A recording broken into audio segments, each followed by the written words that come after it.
Hey guys, welcome back to another episode of Music Marketing TV. I'm Dan G, and thanks for tuning in to Making Beats. Yes, this is the episode where I show you guys a whole lot of tricks on making beats. In this episode, I'm going to show you guys the mixing side of things. If you missed the other videos, I pretty much showed you guys my elements, like what instruments I used, and I also showed you guys how I structured this beast.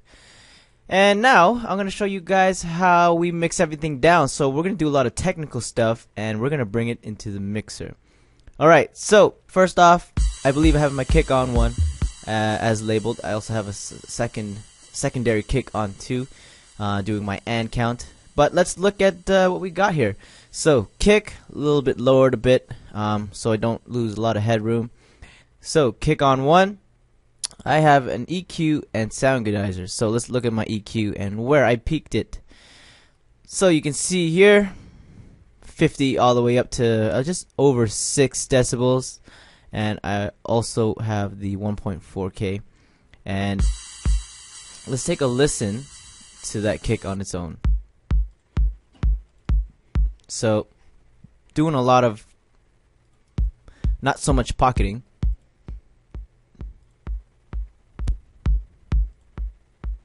So you can hear it's a very hollow kick, but then upping those 2 points, right? Taking it down, you can hear that it gives a little bit more punch. So 50 giving that very deep low end feel, and then as well as upping the hammer attack, so you can really hear the pinch of that kick. Hear the difference? Alright. Ooh. Alright. Move on. We have a sound goodizer to emphasize what I just EQ'd. So let me show you here. I have it with the EQ off. Sorry, EQ on, sound goodizer off. Right, very deep. Now if I bump the sound goodizer on, yeah, it makes everything fatter.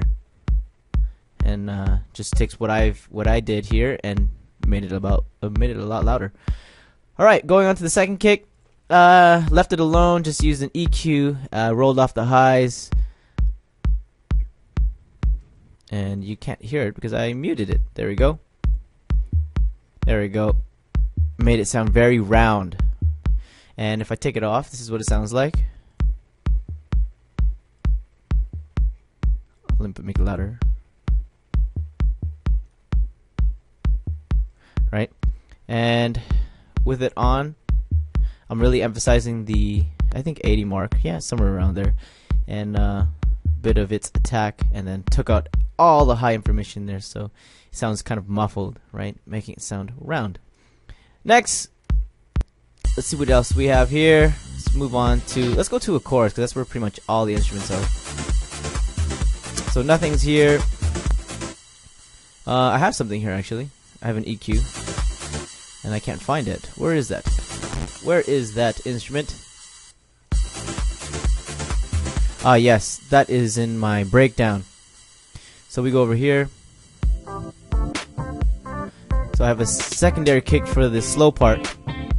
And it's pretty much, let me bring you to that section there.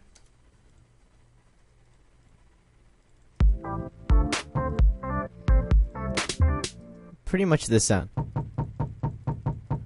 Right, and there's a lot of high information there, more so than low. So we want to emphasize that part so we can actually really hear it, and bring down the low so it doesn't interfere with my pocketing. Right, so that's what we did there. That's pretty much it for that one. Let's move on to the next thing here. Got a snare, and I took out all the low information. A good tip for snaring, EQing the snare. What I call snaring is I roll off the bottom until you start to hear a difference in the snare, and that way you can actually leave a lot of room for the low end stuff and let them do their job. So just keep the snare on solo and then start rolling off your snare until you hear a difference. Once you hear a difference, if you've gone too far. So do that, up I upped the 4K mark and the 2.7. Sorry, that's not 4K. That's 300 hertz, 400 hertz, and 2.7 hertz. All right, so let's move on to the next thing on the mixer. Got another snare. Let's take a look here. So that was the snare we were on. Here's the next snare. So just an 808 snare. Made it sound a little thin just by using the sound goodizer. This is with it off. With it on, fully on. Just too much high information, so I was thinking maybe half.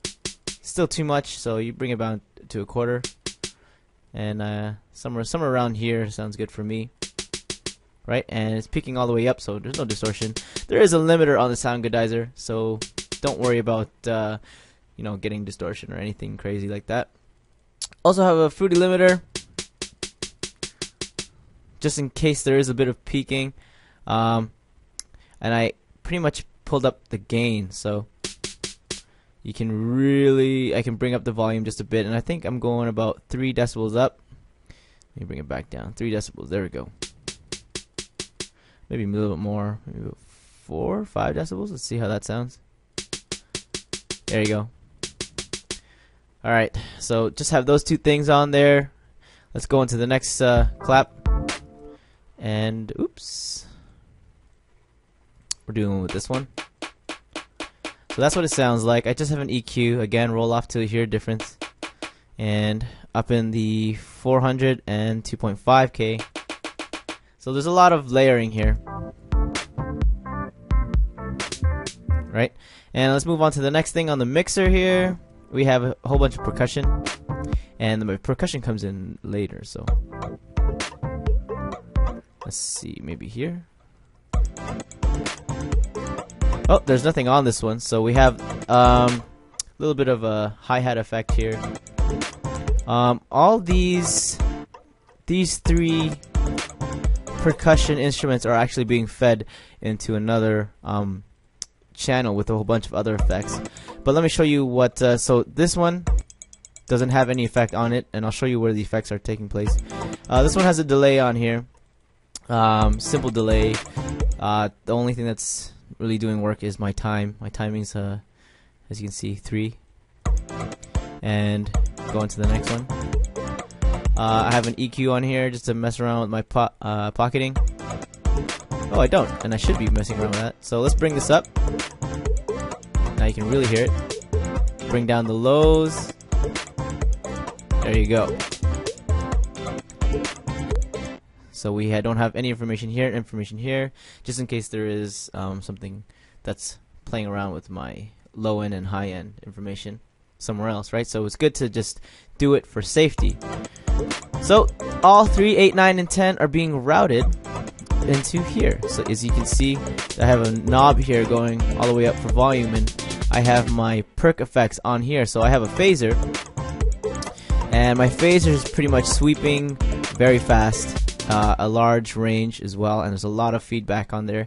So it's going kind of like water droplets, right? So it's sounds like water droplets. I also have all the information here rolled off at the bottom, because most of it is pretty much mid to high. All right. This is what it sounds like with the effects off.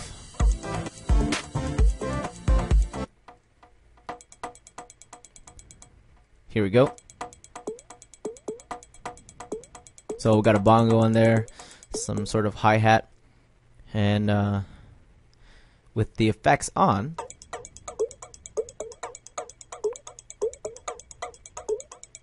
so a little bit different. Sounds pretty cool. It's different sounding, you know, effects and whatever. Let's go on to the next thing here. I have, let's see, white noise. So it's probably, nope, don't know where this is, but on my white noise I roll off the end, put up the top, the middle, and that probably goes along. There we go, there's my white noise. So there's a lot of high end, low end, there's actually a lot of information everywhere. This is what it sounds like with it off.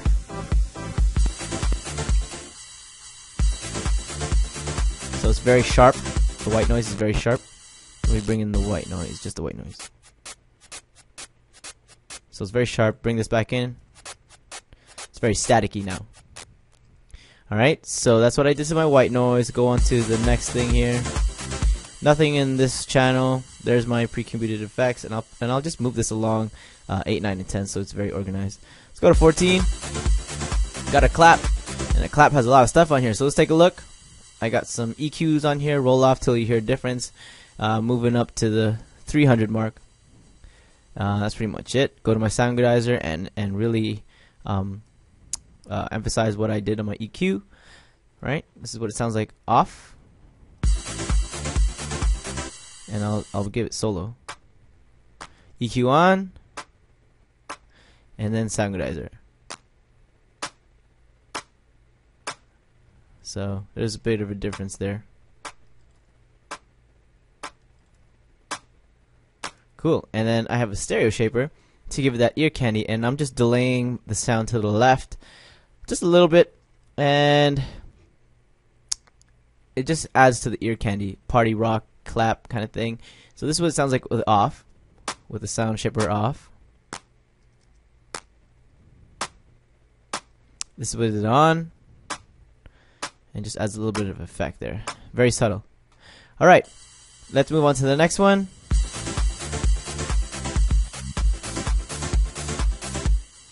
And let's see here, this, don't know where that is.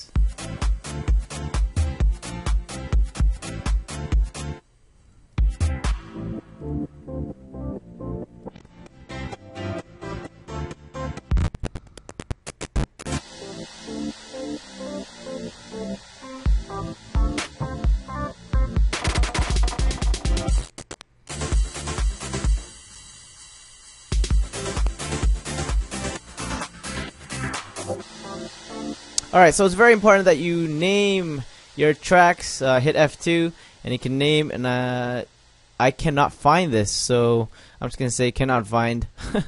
LOL. Cannot find this track. Don't know where that is, don't know what it is, but let's take a look at what we have. So I'm emphasizing the sound already. Going into EQ, and I'm rolling off the bottom end, emphasizing the 1.3K. This sounds kind of like maybe a low-end snare. I'm not sure. I also have a filter on here. I'm not sure why. And cutoff is low, so it's a very muffled sound. Don't know what's on there, to be honest. So we're going to leave that alone.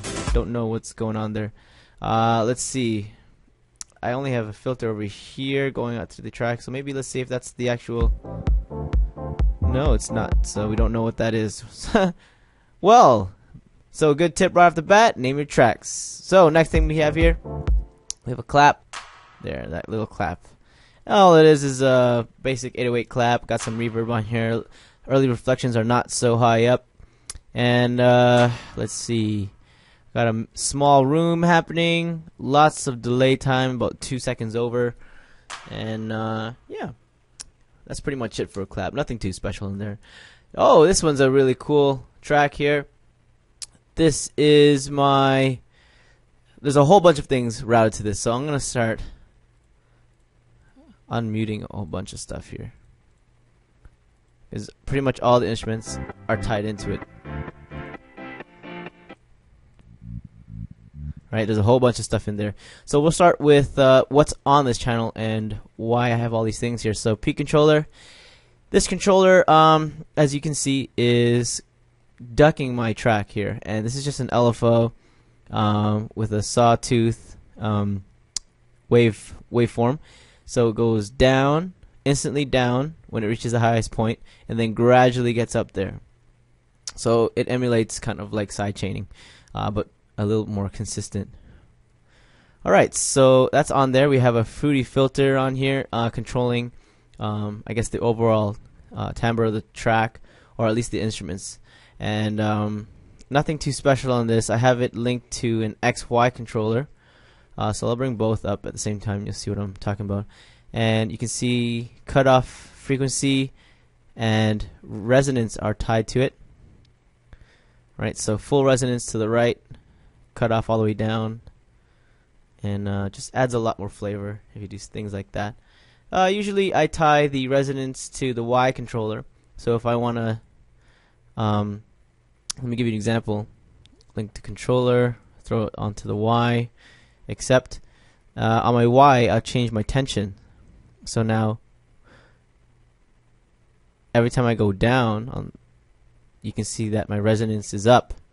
Usually I do like this, but for a certain sound I have it, you know, tied to the same channel, so, or same controller. So link to controller, go to my X, make sure they're both in the same ones, and they're moving together. Alright, so that's cool. Also have Tornado on here. Tornado's Sugar Bytes Tornado, and I have a whole bunch of effects here. I have a filter, phasers, and I have mute on and off, which is a stutter. It's doing a stutter effect. So if you want to hear what that's doing here, this is my automation for Tornado in this section. And I pretty much use a dictator here,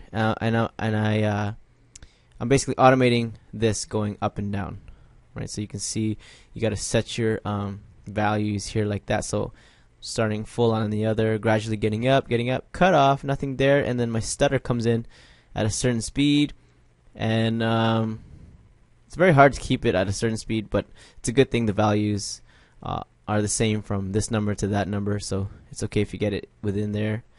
And yeah, that's pretty much it. I have my wet and dry to the middle, so you can hear my instrumentation as well as a bit of the effect. Don't want to drown the listener with too much effects. Alright, so that's pretty much for this. Now I have a whole bunch of instruments routed to here, so you can see that my guitar is routed to here. I have my pianos, some synthesizers, a whole lot of, even my bass is on here, and let's see what they're doing. So my piano, I have a roll off at the bottom, up in the mid high, got a limiter on there to stay consistent, right? And let's bring it into somewhere maybe here. Alright, so now I also have, you got a whole bunch of low end stuff, very subtle changes here. This is what it sounds like off with it on. So very subtle change, and also got a limiter again to stay consistent.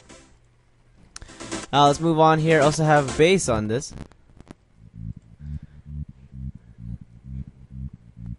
My bass.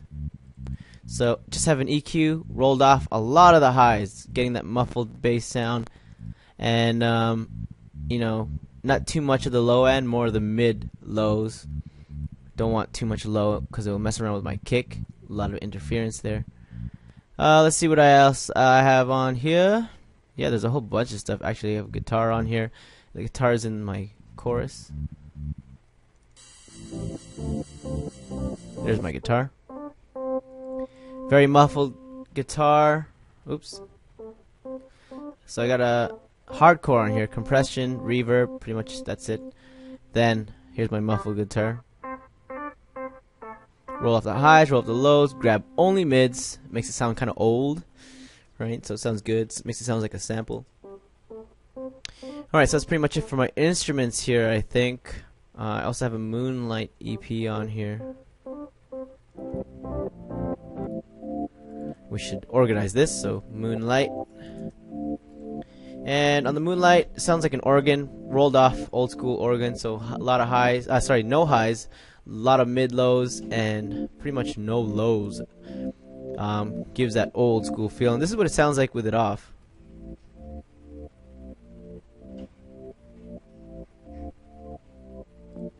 And that with it off. Cool, and sounds backwards also.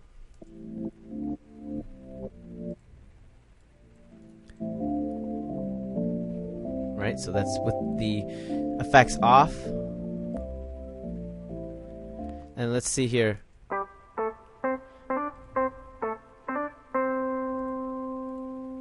That's my guitars with off. There's my bass line going at it with my sidechain off. And then my piano.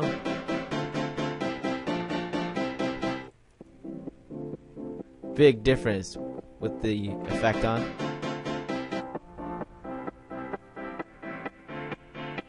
Got a filter going off at the same time.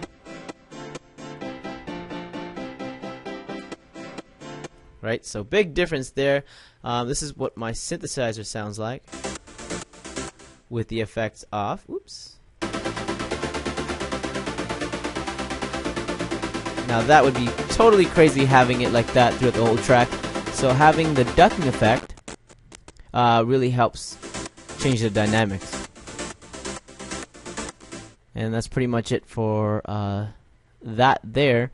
Also have my effects here. As you can see, this one, the delay is pretty much close to infinite, as it's always on. So